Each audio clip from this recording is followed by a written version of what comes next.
اعوذ باللہ من الشیطان الرجیم بسم اللہ الرحمن الرحیم۔ پاکستان اور دنیا بعد سے دیکھنے اور سننے والوں کو السلام علیکم۔ ہمارے جتنے بھی دوست اور بھائی جو کہ ہمارے گروپ کا حصہ ہیں اور ہم مشکور و ممنون ہیں اپنے ان سب بھائیوں کے۔ اچھا، جیسے کہ آپ کو پتہ ہے کہ ہفتے میں تقریباً 2 سے 3 4 ویڈیو جو ہے وہ منڈی کے حوالے سے اپلوڈ کی جاتی ہیں۔ تو باقی جو دن بچتے ہیں ہم نے پروگرام بنایا ہے کہ ان دنوں میں چلو کچھ اچھی باتیں آپ کے ساتھ شیئر کی جائیں۔ تو آج جو بات ہم کرنے لگے ہیں، سب سے پہلے تو گزارش یہ ہے آپ نے یہ بات پوری سننی ہے۔ اچھا، یہ بات مزے کی بھی بڑی ہے، بڑی مزیدار بھی ہے اور اس میں نصیحت بھی ہے، اس لیے آپ نے یہ پوری سننی ہے۔ تو چلیں اب ٹائم ضائع کیے بغیر اپنی بات کی طرف چلتے ہیں۔ تو بات یہ ہے کہ جیسا کہ سب کو پتہ ہے کہ ہمارے ادھر پاکستان میں اکثر فیملی میں جو لوگ ہیں، 1 2 لوگ باہر ہیں، کوئی یورپ میں ہے، کوئی عرب کنٹری میں ہے، 1 2 بندہ ہر فیملی کا باہر کسی نہ کسی ملک میں ہے۔ تو ایک فیملی کا ایک بندہ جو یورپ میں رہ رہا تھا، ادھر سے آتا ہے اپنے وطن پاکستان آتا ہے۔ تو جس طرح روٹین کے مطابق ہے کہ جو بھی بندہ باہر سے آتا ہے تو فیملی کے لوگ اس کو ملنے جاتے ہیں، کچھ دوست احباب بھی ملتے ہیں، کچھ فیملی کے لوگ بھی جاتے ہیں، مطلب کہ ہر کوئی ملنے کے لیے جاتا ہے، جس میں کچھ لوگ ہوتے ہیں جو کہ خوش آمدی بھی ہوتے ہیں، وہ خوش آمد کے حوالے سے بھی جاتے ہیں ملنے، اور کچھ جو ہیں وہ اپنے جذبے کے ساتھ بھی جاتے ہیں، جو رشتہ دار ہوتے ہیں وہ جذبے کے ساتھ بھی جاتے ہیں۔ خیر، مطلب کہ ہر کوئی فیملی کے جو بندے ہوتے ہیں وہ یا دوست احباب اس کو ملنے کے لیے جاتے ہیں۔ تو اسی روٹین کے مطابق اس کو بھی فیملی کے لوگ بھی ملنے آ رہے تھے اور دوست احباب بھی مل رہے تھے۔ تو ادھر ہی اس باہر سے آنے والے بندے کی ہمشیرہ، اس کی بہن بھی اس کو ملنے آئی تھی۔ اچھا، میں نے آپ سے پہلے گزارش کی ہے کہ یہ آپ نے بات پوری سننی ہے، یہ بڑی مزے کی بھی بات ہے اور نصیحت بھی ہے اس میں۔ تو جب وہ بہن اپنے اس بھائی کو، جیسا کہ جوش کے ساتھ بہنیں ملتی ہیں کیونکہ بہنوں میں احساس جو ہے وہ بھی بہت زیادہ ہوتا ہے، تو وہ بہن اپنائیت کے ساتھ، جوش کے ساتھ اپنے بھائی کو ملتی ہے، اور پھر ملنے کے بعد جب بات چیت شروع ہوتی ہے تو وہ بہن ایک بات کرتی ہے بھائی سے جو کہ میرے لیے بڑی حیران کن بات تھی۔ اچھا، وہ بہن کہتی ہے اپنے بھائی کو کہ میرا فلاں بیٹا، مطلب کہ بہن بھائی کو اپنے بیٹے کے بارے میں بتا رہی ہے کہ میرا فلاں بیٹا، آپ کا بھانجا یعنی کہ بھائی کا جو بھانجا ہے، وہ آپ سے اتنی محبت کرتا ہے کہ اگر کسی کاغذ پر آپ کا نام لکھا ہو اور وہ کاغذ زمین پر پڑا ہو تو وہ زمین سے اٹھا کر اسے چوم کر اونچی جگہ پر رکھتا ہے۔ مطلب کہ جتنے بھی مقدس الفاظ اگر کسی کاغذ پر لکھے ہوں اور وہ زمین پر پڑا ہو تو وہ ہم اٹھا کر چومتے ہیں اور اونچی جگہ پر رکھتے ہیں۔ تو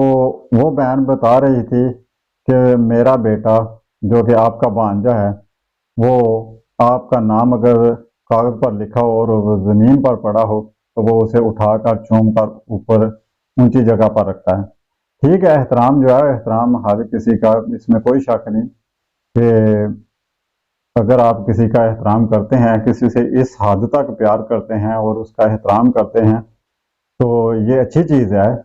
کہ اس کا نام زمین پر پڑا آپ نہیں دیکھ سکتے اور نہیں دیکھنا چاہتے اور اس کو احترام کے ساتھ اٹھاتے ہیں اور محبت کے ساتھ اس کو چومتے ہیں اور اونچی جگہ پر رکھتے ہیں۔ یہ تو ایک احترام کی علامت ہے، محبت کی علامت ہے، جو کہ بڑی اچھی چیز ہے۔ لیکن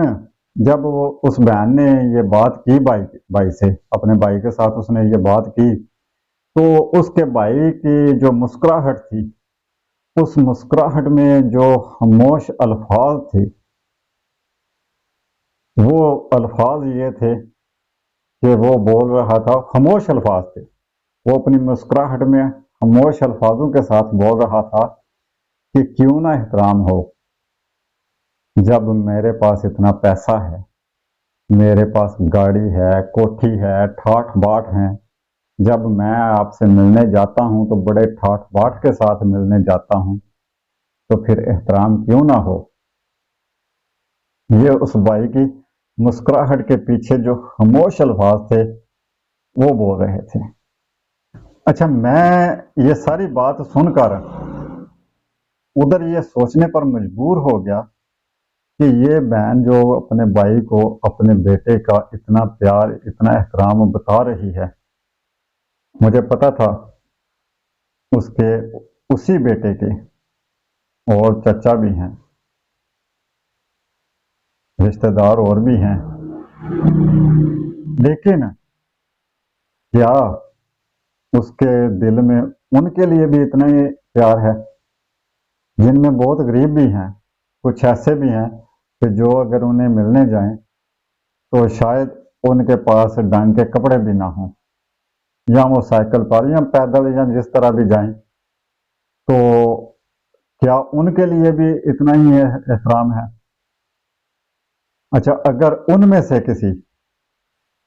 سے کسی کے لیے وہی بچہ اتنا احترام رکھتا، دل میں اتنا پیار کرتا اپنے کسی چچا کو، کسی مامے کو، کسی اور رشتہ دار کو جو کہ غریب ہو، اس کو اگر وہ بچہ اتنا پیار کرتا تو اس نے اس کے پیار کے بدلے میں اس پہ واری جانا تھا، اس کا دل جو ہے وہ باغ و باغ ہو جانا تھا کہ میرا بھانجا یا میرا بھتیجا، میرا برخوردار اتنا مجھ سے پیار کرتا ہے کہ میرا نام زمین پر لکھا ہو کسی کاغذ پر، اسے اٹھا کر چوم کر اونچی جگہ پر رکھتا ہے، تو اس غریب، چاہے اس کا چچا ہوتا، ماما ہوتا، جو بھی ہوتا، اس کا دل باغ و باغ ہو جانا تھا۔ اور پھر اللہ رب العزت نے بھی اس بہن پہ بھی بڑا خوش ہونا تھا،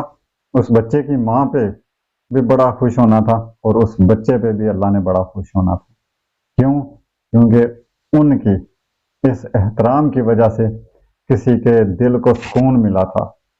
کسی کا دل باغ و باغ ہو گیا تھا، انہیں اس چیز کا بڑا اجر ملنا تھا۔ اس بیچارے سے تو انہیں کیا ملنا تھا؟ وہ تو خود غریب ہے، اس سے تو انہیں کچھ نہیں مل سکتا تھا، لیکن اللہ سے انہیں بہت کچھ ملنا تھا۔ وہ غفور رحیم ہے، اور جو کچھ اس سے مل سکتا ہے دنیا کی کسی اور طاقت سے نہیں مل سکتا، دنیا کے کسی اور بندے سے نہیں مل سکتا۔ وہ جب دینے پہ آتا ہے تو فقیروں کو بادشاہ بنا دیتا ہے، اس سے بڑا کچھ ملنا تھا۔ لیکن افسوس، صد افسوس کہ ہم دنیا سے لینے کی کوشش کرتے ہیں، دنیا کی ہم چاپلوسی کرتے ہیں، اور یہ سارا واقعہ بھی چاپلوسی تھی۔ اگر وہ بچہ اتنا احترام کرتا بھی تھا تو وہ بہن جو بتا رہی تھی، بالکل اس بھائی کو بھی پتہ چل رہا تھا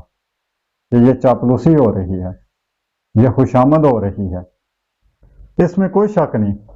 کہ جب وہ تو چلو بہت زیادہ آگے چلے گئے تھے نا، اس میں بھی شک نہیں ہے کہ اگر کوئی بھی غریب اپنے سے صاحب حیثیت کا احترام کرے گا، اپنے سے بڑے کا، اپنے سے صاحب حیثیت کا احترام کرے گا، تو اس میں کوئی شک نہیں کہ وہ صاحب حیثیت جو ہے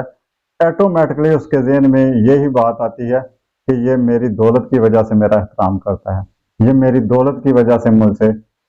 محبت کرتا ہے۔ وہ اس کے جذبات کو بالکل نہیں سمجھے گا، بے شک حقیقت میں وہ بندہ اپنے اس رشتہ دار کا احترام کرتا ہو، بغیر کسی لالچ کی وجہ سے بھی کرتا ہو، لیکن وہ صاحب حیثیت ضرور یہ سمجھے گا کہ یہ میری دولت کی وجہ سے مجھ سے محبت کرتا ہے، میرا احترام کرتا ہے۔ لیکن وہی احترام، وہی محبت جب کسی اپنے سے غریب کے ساتھ کی جاتی ہے تو وہ واری واری جاتا ہے، اور اس کا اجر پھر اللہ تعالیٰ کے پاس ہوتا ہے، اور اللہ تعالیٰ اس کا اجر بھی دیتا ہے۔ لیکن ہم دنیا کے اجر کے پیچھے پڑے ہوئے ہیں،